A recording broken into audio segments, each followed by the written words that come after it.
Conhecendo. Oferecimento. Fripai Alimentos. Qualidade na sua mesa. Com inspeção do Ministério da Agricultura. Boa tarde, espero que tenha tido uma ótima semana. O Conhecendo hoje vai falar sobre a Primeira Guerra Mundial, que está completando 100 anos. Vamos mostrar os motivos, as consequências e principalmente as curiosidades. Eu sou Michele Pacheco e o Conhecendo já está no ar.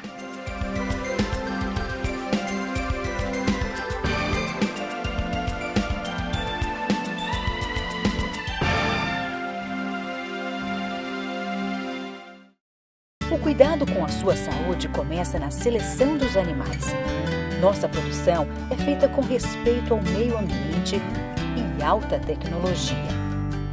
O controle de qualidade é rigoroso e tem inspeção do Ministério da Agricultura. O transporte climatizado garante a confiança e a qualidade na sua mesa. Fripai Alimentos.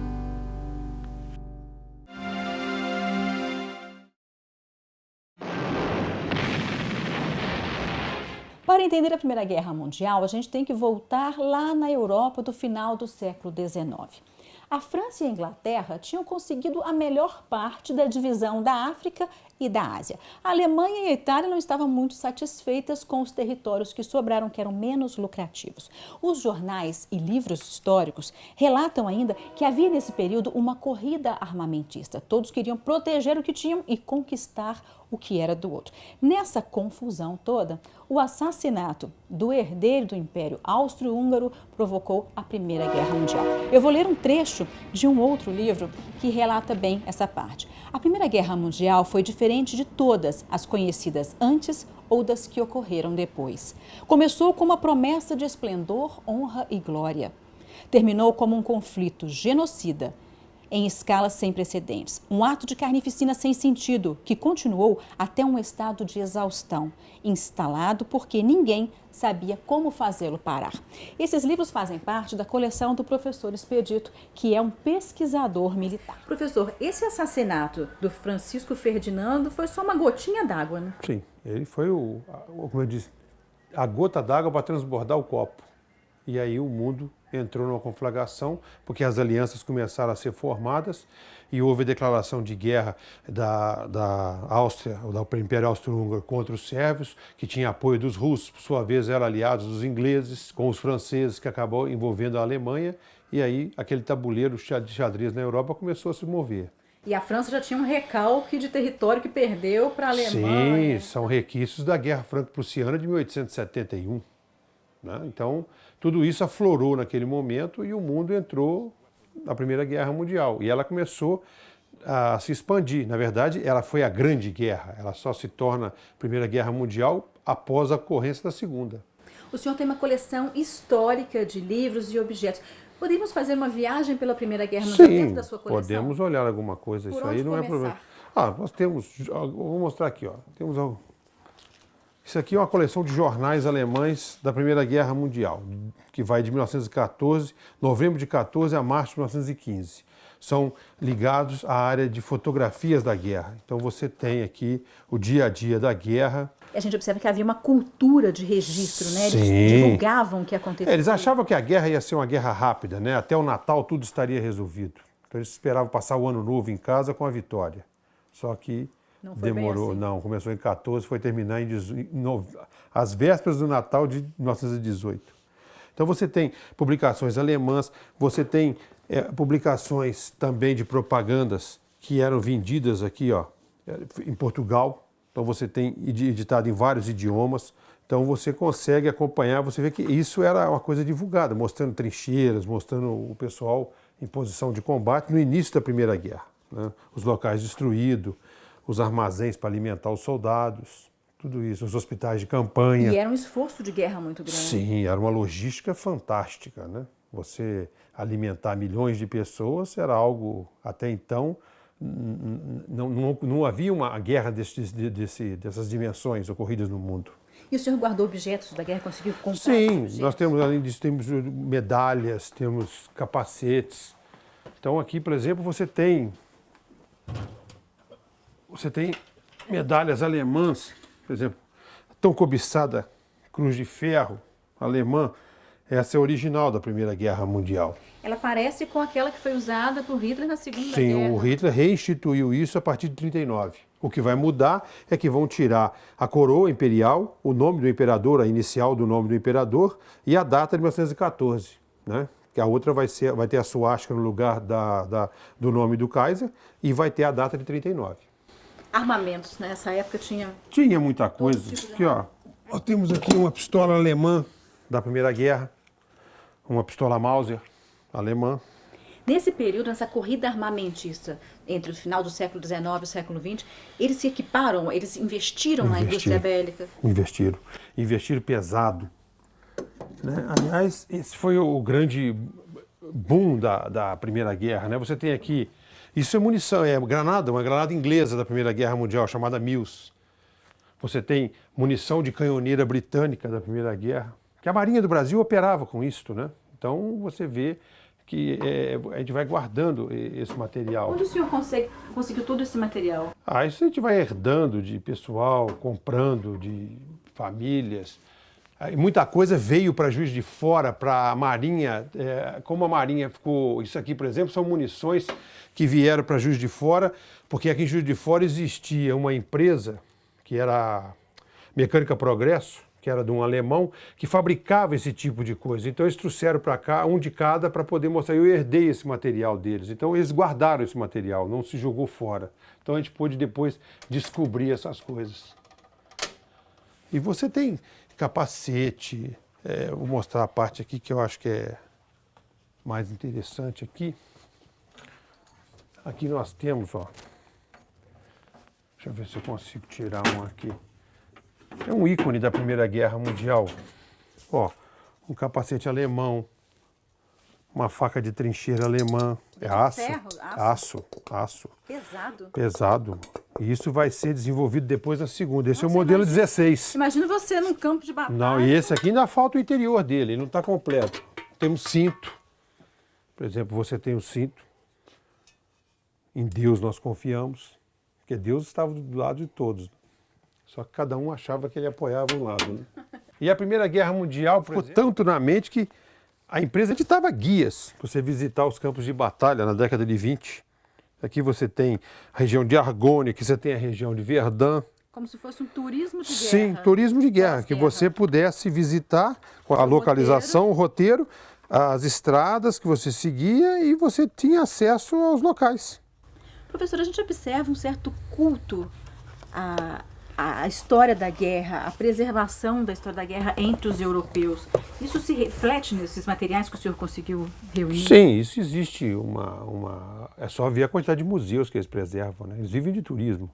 Então essas áreas todas, você pode visitar esses campos, você pode visitar esses cemitérios, você pode visitar esses museus. No início do programa, eu li um trechinho desse livro aqui, que, segundo o professor, já não está mais à venda, e tem um trecho interessante. Para possibilitar o prosseguimento da guerra, as pessoas tinham que ser preparadas para novos sacrifícios. Isso não poderia ser feito sem se conhecer a história completa do que estava acontecendo na frente ocidental. E assim começou uma grande conspiração. Foram ditas mais mentiras deliberadas do que em qualquer outro período da história. E todo o aparato do Estado entrou em ação para suprimir a verdade. Começa assim a propaganda de guerra? Sim, a propaganda de guerra começa assim. E começa o Estado ingerir na vida do cidadão. Você tem um exemplo, a Inglaterra criou carteira de identidade, passou a controlar a entrada e saída de seus cidadãos, passou a controlar o quanto o cara tinha nos bancos, como é que ele tinha que migrar de um lugar para o outro. Tudo isso é fruto da tentativa de evitar a entrada de espiões, essas coisas no Império Britânico. E surgem mitos e monstros. Sim. Os alemães foram pintados como os piores do mundo, né? Por exemplo, quando eles ocuparam a Bélgica, a propaganda inglesa convenceu o mundo de que eles cortavam a mão das criancinhas. Então aparece muito cartazes com crianças mutiladas e tudo, e o exército alemão não chegou a fazer isso. O exército alemão cometeu atrocidade, como qualquer outro exército do mundo cometeu, mas eles passaram a ter aquela visão monstruosa do conflito. Professor, a gente vai para o intervalo e daqui a pouco a gente volta para falar sobre tecnologia na Primeira Guerra Mundial.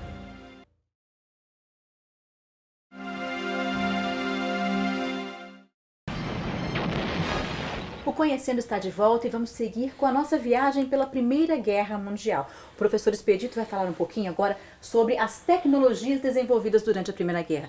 Na área de saúde, professor? A área de saúde ela vai ter um ganho fenomenal. Primeiro, cirurgia plástica. Você tem os mutilados, você tem as pessoas desfiguradas, e isso vai ter um grande desenvolvimento na Primeira Guerra Mundial. A parte de tirar feridos dos campos de batalha, os hospitais de campanhas que vão sendo montados na retaguarda para poder fazer a triagem. O grande boom da Primeira Guerra Mundial nessa área é a água clorada.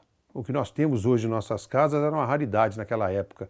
Então, as guerras anteriores, os feridos morriam, ficavam jogados à própria sorte, porque lavava com água contaminada. Então, as bactérias proliferavam e tudo isso vai ser o grande desenvolvimento da Primeira Guerra. E cada avanço desse era registrado pelos jornais? Sim, os jornais mostram muito. Aqui nós temos um jornal francês, da França Ilustrada, por exemplo, La France Illustrée, no dia 22 de abril de 16, mostrando os novos aparelhos para os mutilados. Você tem no braço mecânica, a mão, pessoa que perdeu movimento.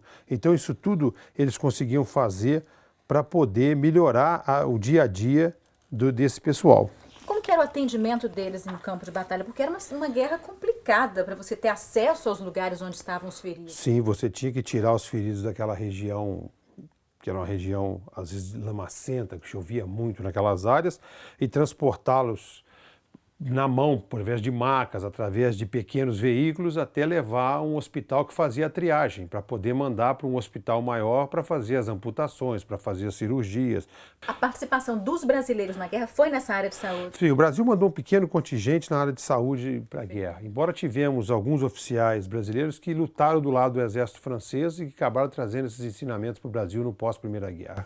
Professor, em relação a armamento, o que o senhor tem que possa mostrar para a gente com relação ao desenvolvimento de carros de combate? Nós temos algumas miniaturas dos veículos blindados, que o tanque, o chamado tanque, que hoje chamamos de carro de combate, surgiu com a Primeira Guerra Mundial.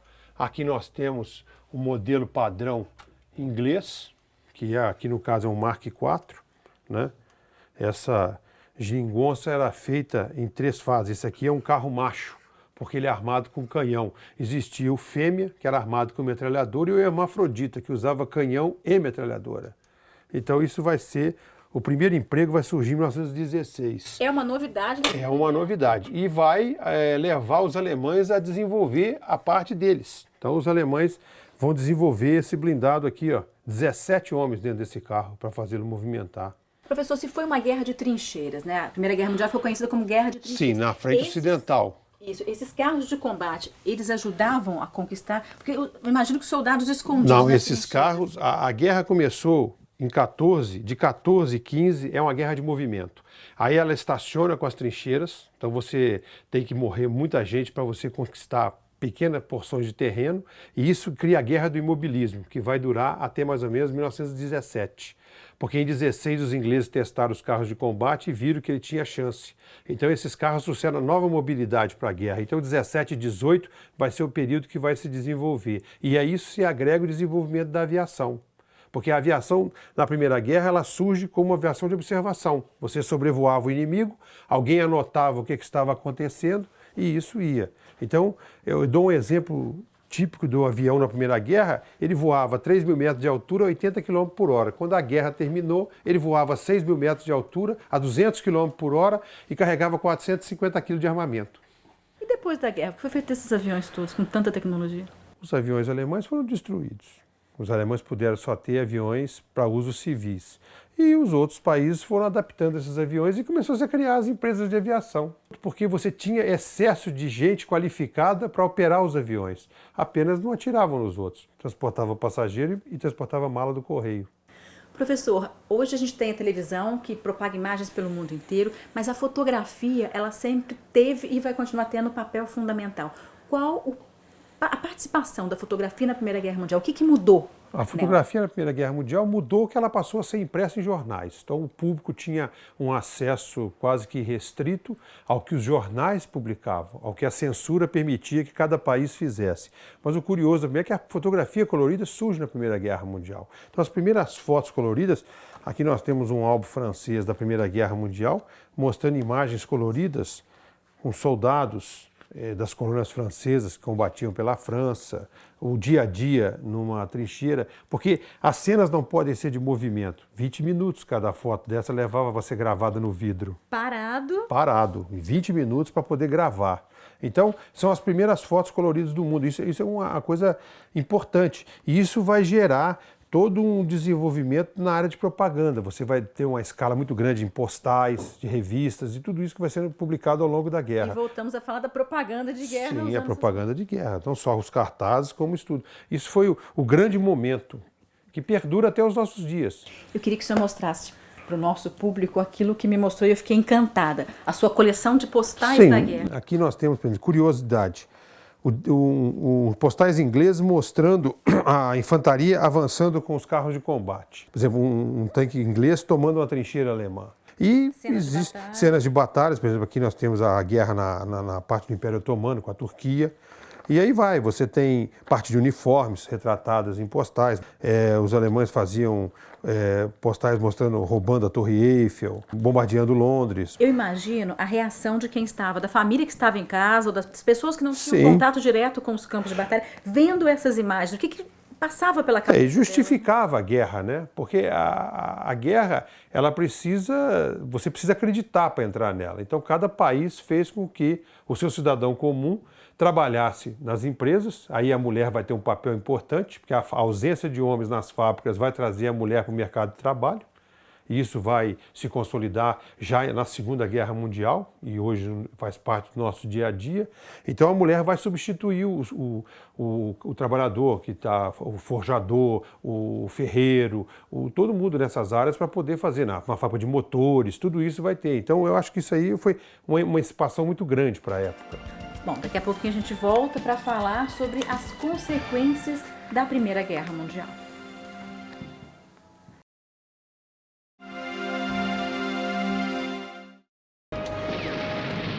A Primeira Guerra Mundial deixou várias consequências. Uma delas é a mudança do papel da mulher na sociedade. A gente falou um pouquinho sobre isso no bloco anterior. Sim. O homem vai para a guerra e a mulher tem que ocupar o dele na sociedade, o lugar dele na sociedade. Não, a mulher também foi para a guerra. Ela foi na forma de enfermeira, de auxiliar o corpo médico, tudo isso. Era o primeiro contato que eles tinham, né? O ferido. Então isso tudo foi importante. Até então a boneca de porcelana que ficava em casa não podia fazer nada. De repente, com a guerra, isso muda. Muda principalmente na Inglaterra, na França, na própria Alemanha. A Primeira Guerra começa com dois lados bem definidos. De um deles, a Tríplice Aliança, com Itália, Alemanha e o Império Áustrio-Húngaro. Do outro, Inglaterra, França e Rússia. Ao longo da guerra, essas alianças vão mudando, vai tendo um novo panorama político.